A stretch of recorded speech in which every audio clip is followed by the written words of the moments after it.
וברוכים הבאים לדוק TV, פורטל הוידאו הרפואי הראשון בישראל. הפעם נעסוק בניתוחים לפרוסקופיים באורולוגיה בגושים כלייתיים. נמצא איתנו דוקטור אלכס קונסטנטינובסקי, מומחה לכירורגיה אורולוגית. שלום דוקטור אלכס. שלום. איך מגלים ממצאים חשודים בכליות, בדרכי השתן?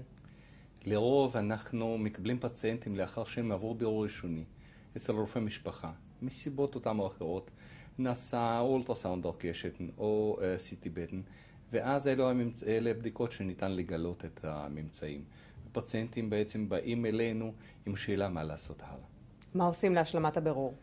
תלוי מה נעשה. אם נעשה אולטרסאונד לרוב אנחנו משלימים את ה-CT במתכונת עם הזרקת חומר ניגוד וצילומים מאוחרים. יש מצבים שלא ניתן לעשות CT בטן עם הזרקת חומר ניגוד בגלל תפקוד קהילתי לקוי, ואז ניתן לעשות MRI במתכונת אותה או אחרת, ואז אנחנו בעצם מגיעים להשלמת הבירור והחלטה מה לעשות הלאה. איך בעבר טיפלו בגידולי כליה?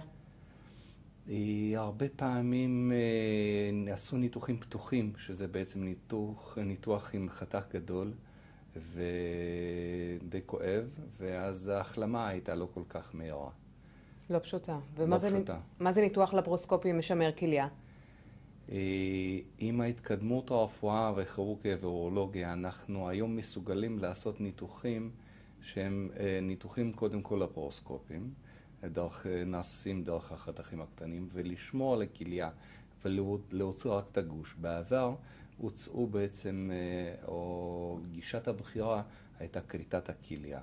אחר כך היה ניתוח פתוח לכריתת הגושים, והיום אנחנו מסוגלים לעשות את הניתוחים משמרי כליה, זאת אומרת לשמור על הכליה ולהוציא רק את הגוש בעזרת לפרוסקופיה. מהו תהליך ההחלמה מהניתוח? במה הוא שונה מניתוח פתוח?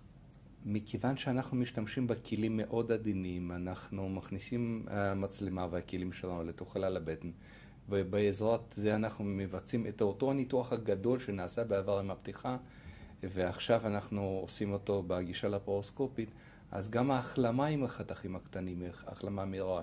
הפציינטים משתחררים אחרי יומיים שלושה הביתה, והחלמה היא שונה באמת משכיבה של שבוע ימים. מבחינת החזרה לתפקוד ומבחינת הכל. דוקטור אלכס, תודה רבה לך. בבקשה.